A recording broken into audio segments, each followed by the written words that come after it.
Why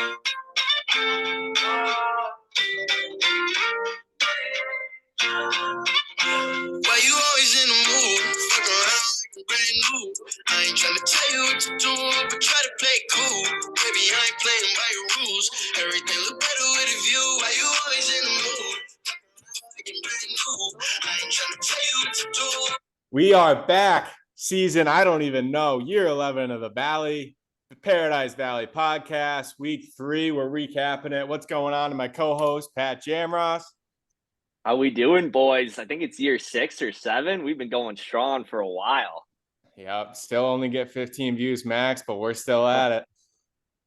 And our producer, CDAP, still at it. What's going on, fellas? Field Charles' name there. 1 and 2, slightly depressed. 1 and 2. We were saying you might be a little more depressed with your Nick Chubb injury and some of the shit that's gone down, but very varying levels of depression here going on the podcast, and not so much with our boy Matty Shee, guest starring here. The Knights are here. Defending champ, put up 190, whatever the fuck he put up last week. Valley record. Yeah, he's not depressed now. Oh yeah.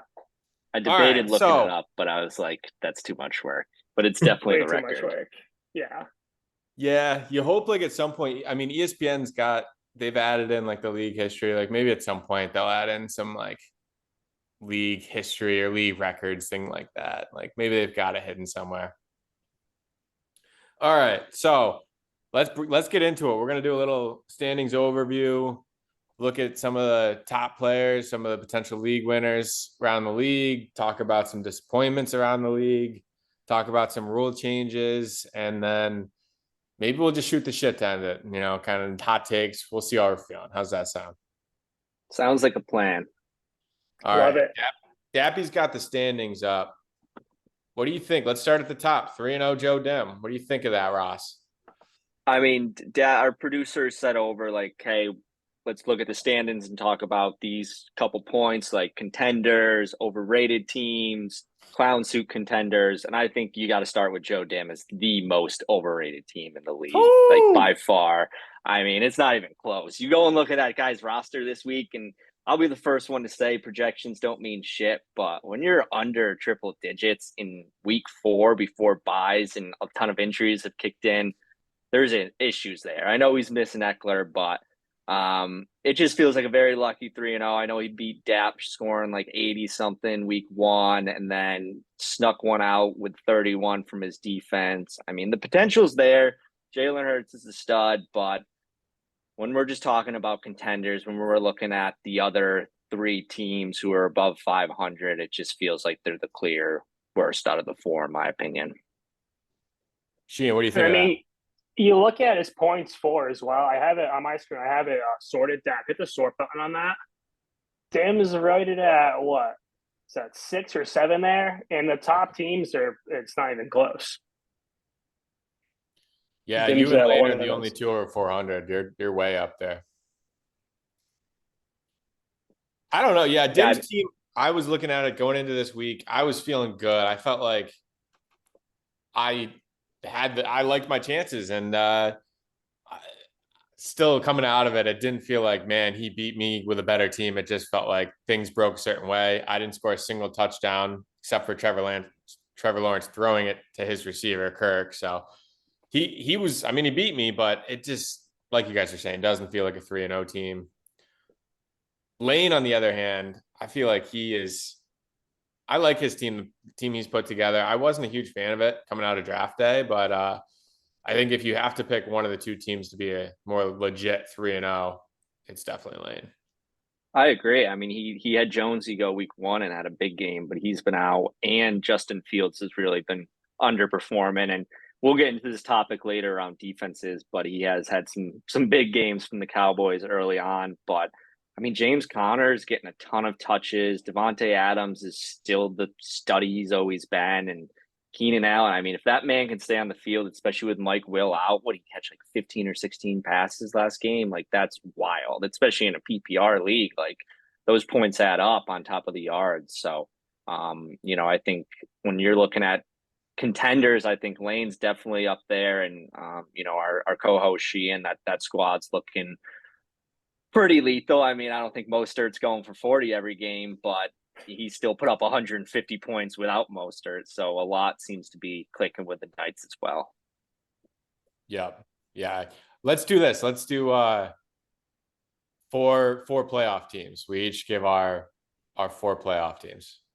And now, let me give this little stat of how, I mean, we're looking into Dim's points for, points against. It's still so early. We're only 20% into the season. We got 80% of the schedule left, I believe, if my math's correct. So a ton can still happen, but my playoff teams, East Coast Cobras, we'll figure it out. I think I don't love the Sandman's team. I think he's getting a little too cocky. He's already in my team's elite. I don't even need to entertain trades. So I'm going to put him missing the playoffs. I can't see the Knights missing the playoffs right now. I'm going to throw the ACL tears, whatever it is. And then, I mean, I hate to do it. It pains me, but the Sundays have a nice squad as well. I like that for Sheehan. What do you got? So I have 3 of the same 4. I have me, I have Wayne, I have Chaw, and then the 4th one I think is really up for grabs between Pat, between Trev. I know Darrow's 0-3, but I do like Darrow's squad. I don't know if he can come out of the hole and get up there, but out of any of the teams that are buried, I think he's got the best chance of coming out. I wouldn't even say any teams really. Too. Would you? Yeah, I like Darrow's team as well. I wouldn't say any team's really buried. I mean, he's only 2 games out of the playoffs, and there's also 5 of us at 1 and 2. So, I mean, I just that's where I'm like 80% of the season left. I don't want. We're here to overreact, but I still think so much can happen. Dap, you want to give your playoff teams? I'm curious what you've got. Yeah, I mean, I think Sheehan and Lane obviously have the best looking teams early, like almost 100 plus on everybody else points for, but I think I'm gonna give Sam the benefit of the doubt. I was looking at his team earlier. I do like his team as long as they stay healthy.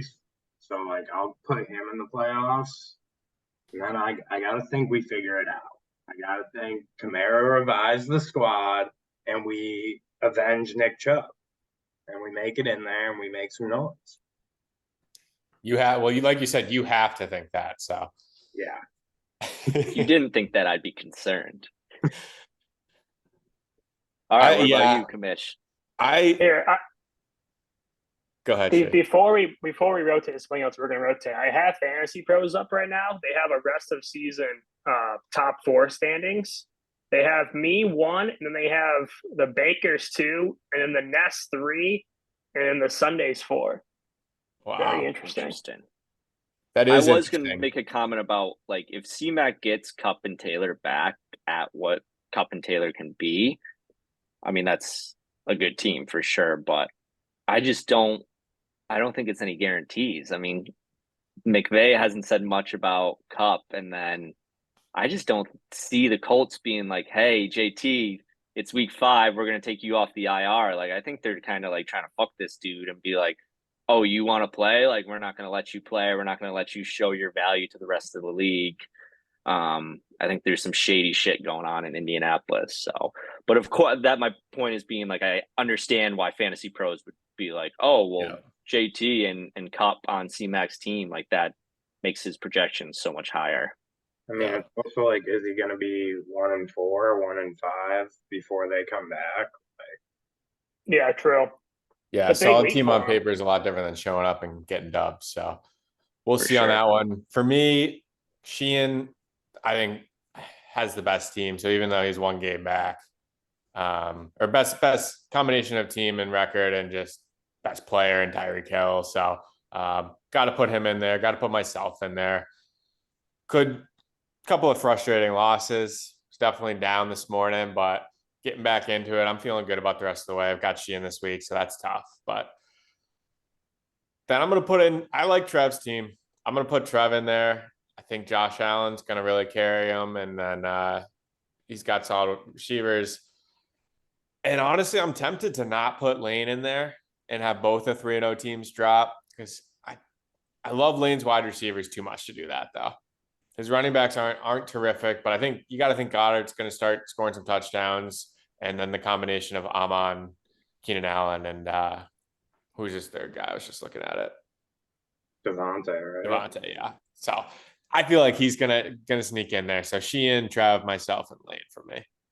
He's got even a good sneaky fourth wideout in Pittman. He's been having a pretty solid start to the year. Yeah, that's a good point. It's a nice luxury to have. All right, let's flip it. Let's look at the bottom of the standings and talk clown suit. Who do you guys think should be worried about the clown suit? We'll put it that way. Or the other last place options. You know, we've got 3 or 4 that were thrown out there.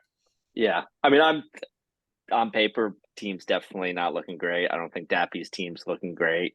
Like we said, Bakers are down there, but I think their team's too good.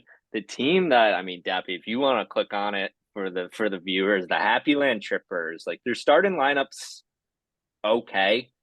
And then that bench, man, he's got 2 quarterbacks on there. He's got 2 tight ends.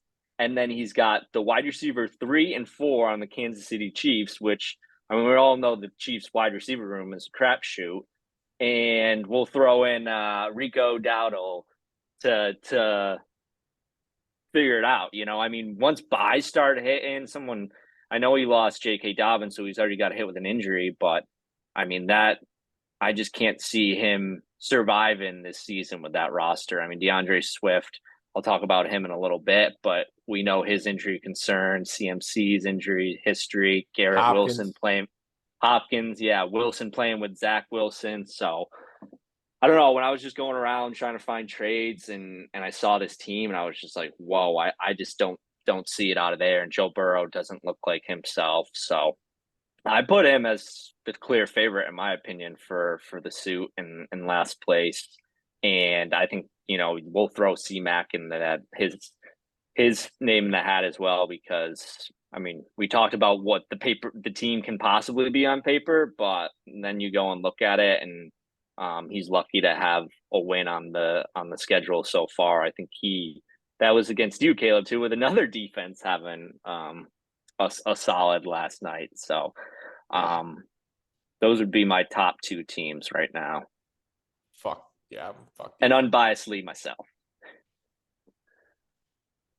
Yeah, I think it's Kirch. I'm gonna keep mine short and sweet. I think it's Kirch. This team sucks.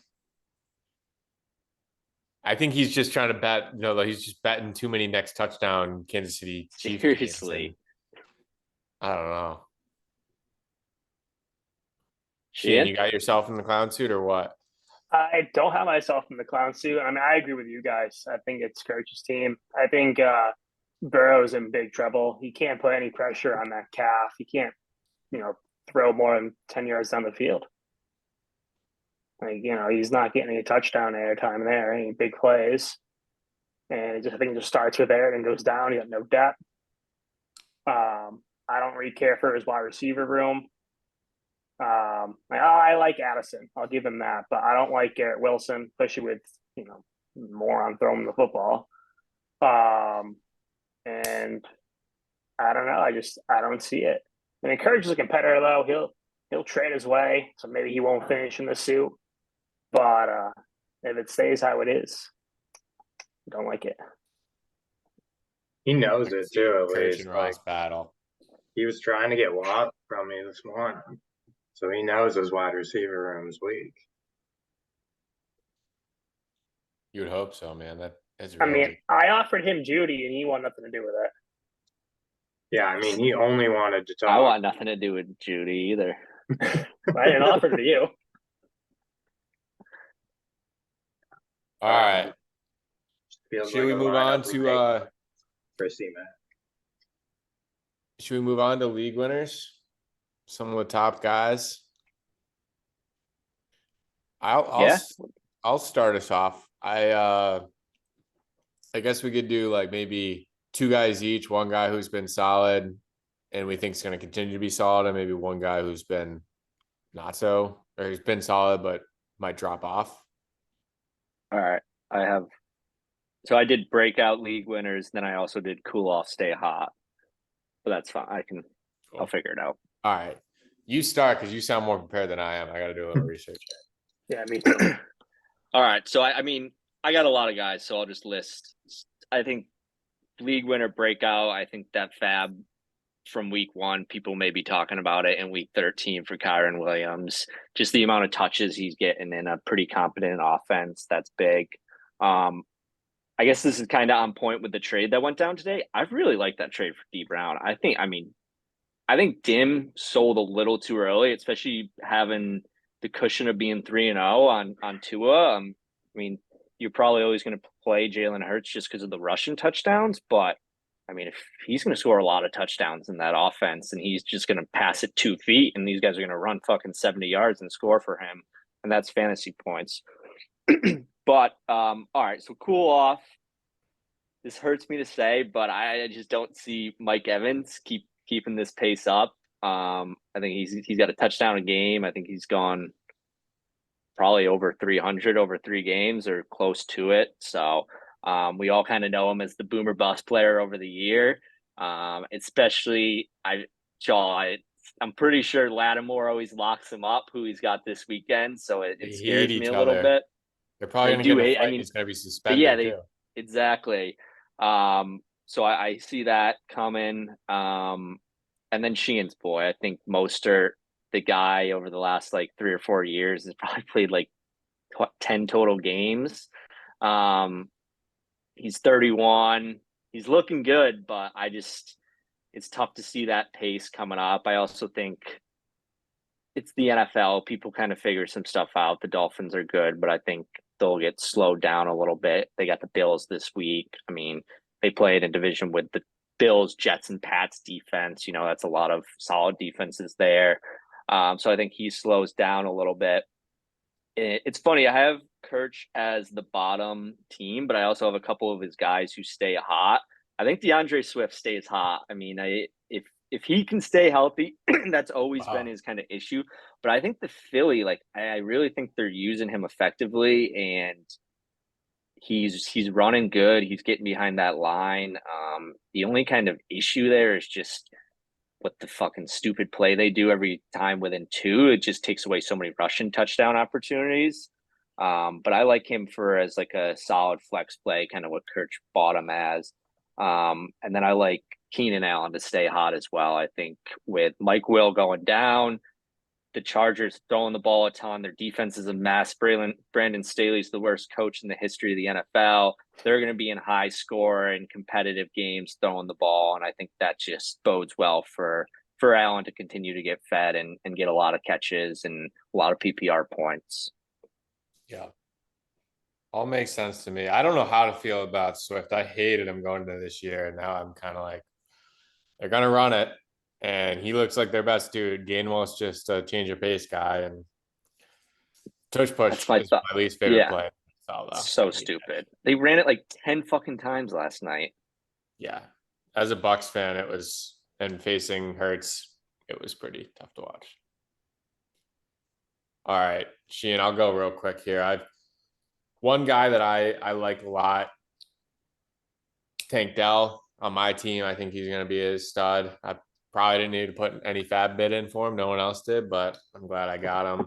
And then Trev's tight end, Laporta, I like a lot. I think he's going to be a real good young tight end. I know people always say rookie tight ends aren't really that helpful or that solid, but I think that there's just a real lack of tight end talent and scoring right now. So, and there's also a decent amount of solid young tight ends. So I think that someone's going to break that. Someone's going to end up as a top 5 tight end as a rookie. And Laporta seems like the guy to me. Great offense. And then one solid guy target share. Yeah, it's massive. I mean, maybe Jameson Williams comes back and takes some of that, but still they don't have a ton of dudes besides him and Amon-Ra and the running backs. But stock down for me on Puka Nacua. I don't love him. I think that, 25 catches in 2 games, obviously you can't do that. That's not a fluke, but is Kupp going to come back and take a lot of that target share? Yes. Are they going to continue to throw the ball that much? probably not. Like that game last night was ugly. I don't think every game they play will look like that, but I could see a lot of NFC West battles or just games in general where they're 17, 14, 20, 13, and he's got 5 for 50, and it's like, all right, cool. And then the other one, I think this is more of just me not liking a guy than anything, but James Conner. I think that offense is with Josh freaking Dobbs as their QB. I just can't see it sustaining. But they beat the Cowboys last week, so we'll see. But for me personally, I think Connor's going to be stocked down. I see him getting hurt, or that offense just turning real dismal. Sheehan, what do you got? I had Puka on my list as well. Yeah. So I also had Sam Laporta as a potential league winner type of guy. Especially at tight end, there's not as many good tight ends. Dude just gets a lot of targets, good players quick, he's agile, gets open pretty easily and gets fed. On the opposite side of things, for a guy who may start cooling down, I have Zach Moss. I don't think the Colts are that good. He had 18 carries for 88 yards and touchdown game one. He had 30 carries for 122 and a win. I just don't see that keeping up at all. Like, I know the Colts have good offensive line, but I just don't see that, especially if Taylor does come back and if he plays, two major ifs. I just don't see it. A couple other guys that I like. I like, what's his face, Jaylen Warren. And on Pat's team, the backup in Pittsburgh. Yeah. I like him. I don't care for Najee. I think he's a good runner. I think he could, by the end of the year, either be splitting total carries or even passing Najee on the depth chart there. And then one more guy, a little bias pick on my end here, because Mike Will is dead. I have Quentin Johnson as a potential league winner. Could just fill those shoes in nicely and hope he gets fed. We're going to need him. He hasn't been playing that much, though. It's been that Palmer and over him. That's why I dropped his ass. Guy was getting 10 snaps a game. You never know. There's always like Justin Jefferson was on free agency until like week 10 his rookie year or something like that. All right. The biggest disappointments. We would probably just do one each. Yeah, so you had us one disappointment that's gonna like get back and one that's gonna continue disappointing. I think one for me, I think Najee's on that list. Wilson from the Jets is on it, but the big one for me is Derrick Henry. He's coming off like a 2-point game.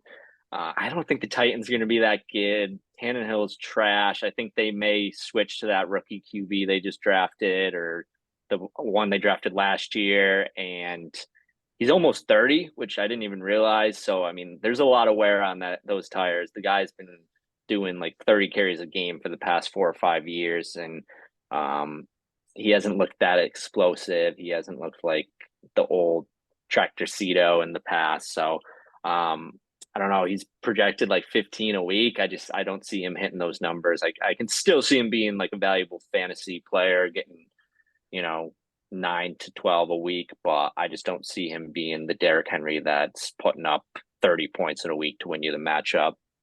I think Ja'Marr Chase looked good last night, so he's already kind of on his way back. But I also have Dappy's wideouts, just a group.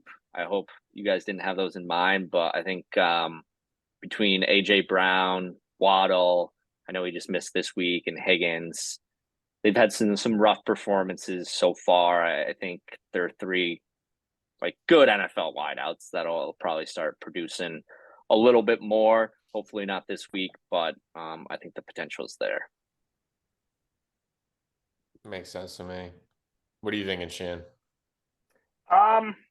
I have on my list right now, I have Josh Jacobs. Thing was, the week before this, he had -2 yards on 9 carries. That's just not You think he's good. going to continue to be bad or get back? Continue to be bad. I was out on him on draft night anyway, so this is kind of going right where I had him at. I don't like anyone on Vegas at all. Pat knows that with the Devontae trade in the other league. But Yeah, I'm staying away from Edward on Vegas. I don't like Jacobs. I don't like his future either. I don't like Jimmy G. I don't like McDaniels. We're out on the Raiders. So we're out on Jacobs too. I don't have Out on another Jacobs, is guy that what I hear? ready yet. I am out on Jacobs. Roger. Roger. Who do you like? Who do I like? Performer that you like to bounce back. I don't know. I'm not really prepared for that yet. But I have Darrow's team up because I had a different point I want to bring about him later. But I guess I'll have to go with. I have no idea. We'll come back to me there. All right. We will come back to Sheehan. But just maybe a change of topic real quick, but disappointing. I have Darrow's team as a complete disappointment as it is. I think he can come out of it, but I have him as my overall disappointment. Mm-hmm. Wow. Hate to hear it. Tough to hear for D Brown, but Sheehan's a straight shooter. He's calling it like it is. That's why we had him on the pod. All right, for me, I think two guys that are going to be busts this year, and maybe even just in their careers, fantasy-wise, are both members of the Atlanta Falcons and both top 10 picks and both sucking dick. Drake London and Kyle Pitts. Just a lot of hope there, a lot of potential it seems, but Arthur Smith just does not care who has him in fantasy whatsoever. Their offense is so gross to me, but I guess it works. Like, they're in almost every game. Defense has been pretty good, so I guess you can't really fault them, but it's pretty frustrating to watch. So I just think I'm totally out on both those guys. And a guy that I think is going to bounce back, and kind of similar to Pat's take, I think Joe Burrow. Or I guess you talked about Chase and Higgins. I'm just gonna go straight with Joe Burrow. I think he's gonna figure it out. He looked like they were able to change up the game plan last night and kind of cater to what he was able to do. And I think as he gets healthier, they're gonna continue to do that. And I'm sure by playoff time, he's gonna be the Joe Burrow that you drafted or hope to draft. I guess the question is whether you're in playoff contention at that point or not. And then also, I don't know if it's kind of cheating or not, but Jalen Waddle is not. I think he's a great buy low opportunity right now. Maybe not with DAP looking to sell him, but I just think that he's great and just happened to miss last week, so he'll be much better than the 57th wide receiver this year. All right, I like it. All right. Let's get to rules and then maybe just some final takes. What do you guys think of Fab so far? I think it's a unanimous approval amongst the league. It adds that element. It's a lot of strategy involved, and we're seeing a whole lot of different strategy where I don't think Dim or Lane have even put in a claim yet. And then we got Sandman putting in 100, and you've been pretty active on it, and it's also like a lot of fun going on Tuesday or Wednesday morning and seeing what other people have claimed and not being like, oh, I wanted to claim this person, but I didn't want to waste my claim. And then D Brown picked him up at 4:45 in the morning. So we kind of got rid of that. And I just think so Jerome Ford Chubb gets hurt, and then Ford becomes this automatic top waiver claim. Everyone would have put it in, and it kind of would have just been the luck of the draw of whoever had that first claim. I was thinking it was probably going to be Dappy because he did have the 10th pick, so he might have still had that top claim. But I think it keeps everyone in play, and there's a ton of strategy, so I'm a big fan of it. Yeah. No, I think one thing we're talking about Jerome Ford, I know I was kind of just all the hype in the chat, and then I kind of was like, all right, it's a Ford, not a Mustang.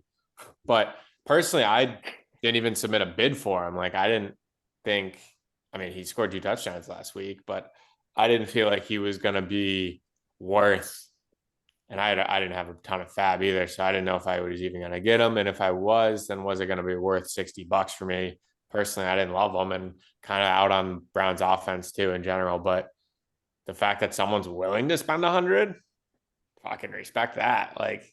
put it all in on the line. And if it works out, great. If it doesn't, still gotta, at least you put the balls to the wall. Like if you're playing for fourth, you're playing for fourth. If you're playing for first, I respect it.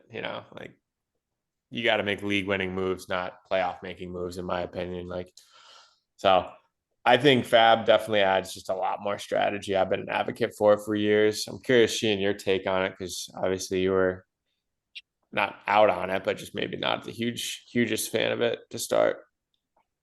I think it's been great. I mean, I didn't like it when we first did it in the other league, but I got used to it a little bit.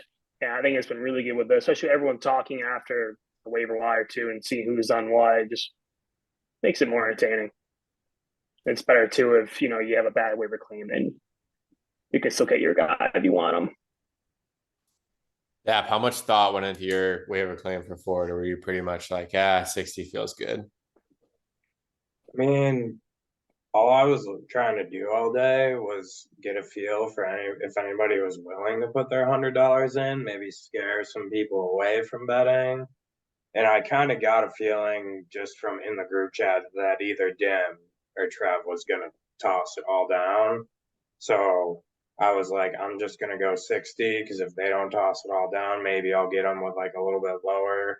I didn't think he was actually worth my 99. Like, this goes kind of into like the next topic, but I'd like to have a couple dollars each week to play with to make sure I get the defense that I want. Like, you can go back and look, and I bid like at least $1 on every defense that I go to claim every week. So like, I didn't want to drop it all.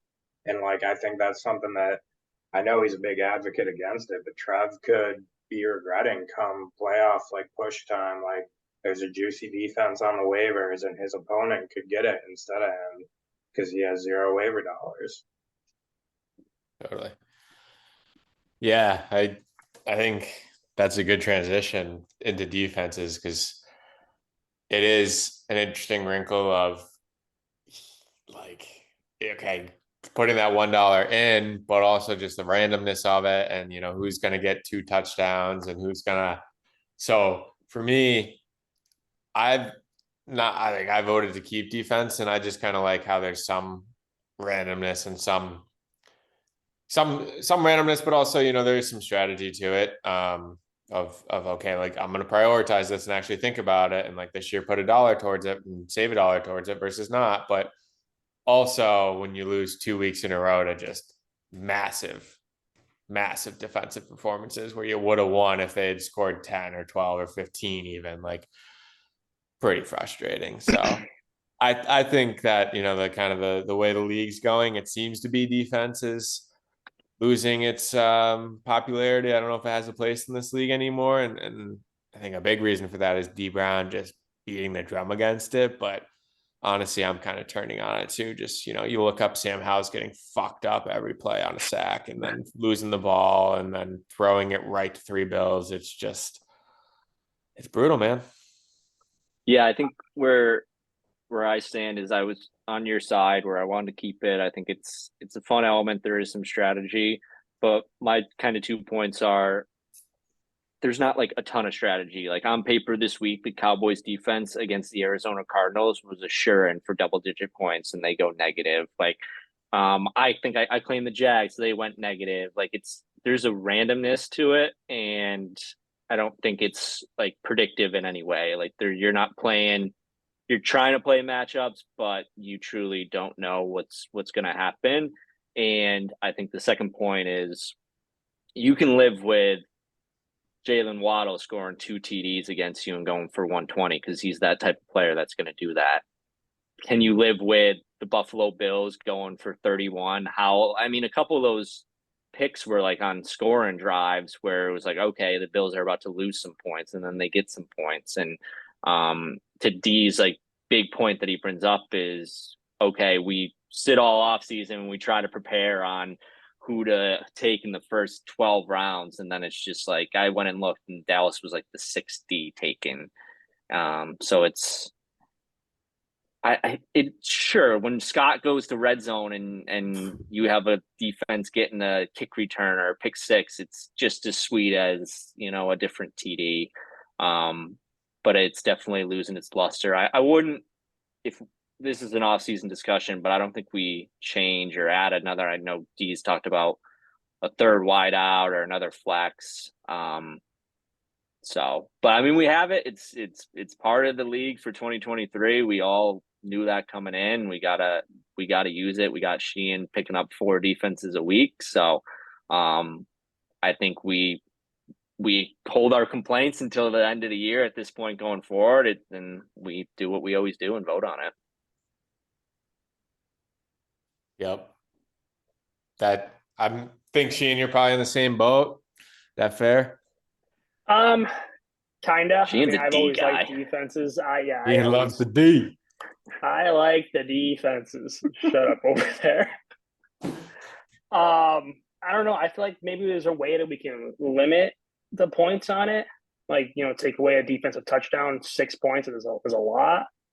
But until we Buffalo decide, would have had 31 instead of 29, or 29 instead of 31. And week 1, Dallas would have had 33 instead of 35. If you change it, I feel like there's definitely a way that you can limit it. Like you just do by yards and points, and it's sacks too, and the team gets 10 sacks. Sacks. There's so many points a defense can get. Yeah. But I'm also curious if it's just been some bad football. It's early in the season. Because I just don't remember consistently just going around the league and seeing so many defenses in double digits, and my 4th round pick can barely score 5 points. So it's like, I feel like being like it used to be like you get 8 points out of your defense and you're happy. Exactly. It's like if you don't get like 14 plus, you're like, shit, I picked up the wrong defense this week.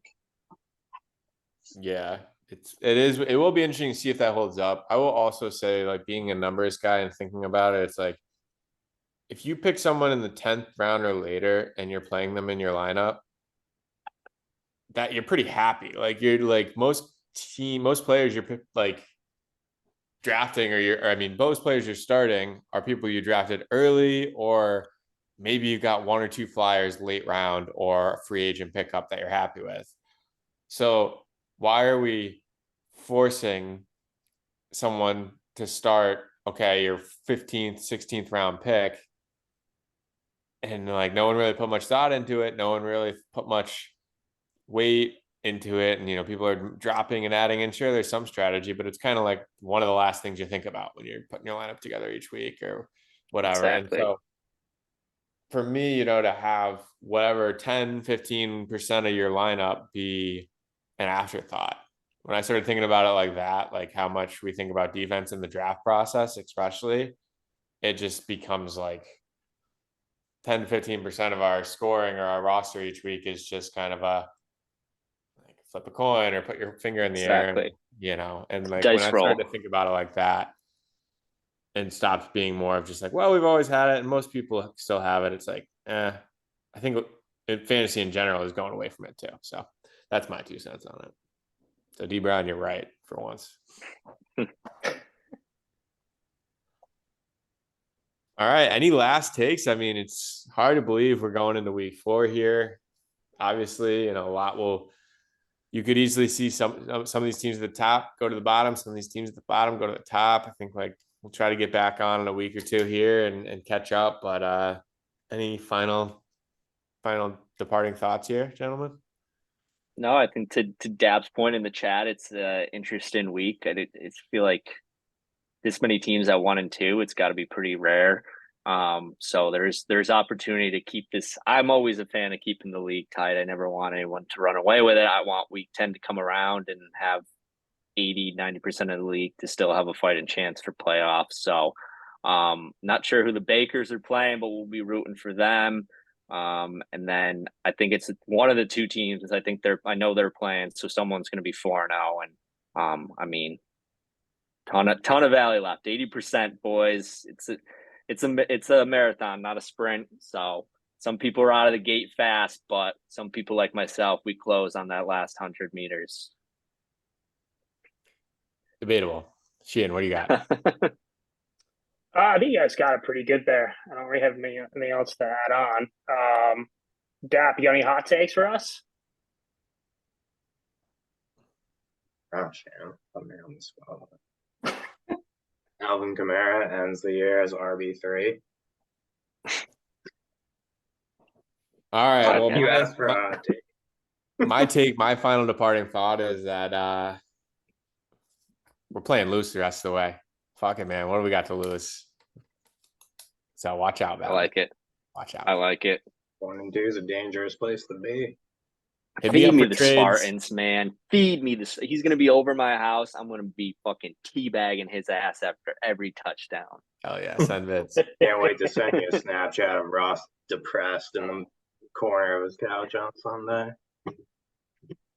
Lots gonna change between now and December, folks, but let's just enjoy the ride. All right. Good to be back, Paradise Valley. Thanks for joining me, gentlemen. We'll talk to you guys soon. Peace out, boys. Later. Try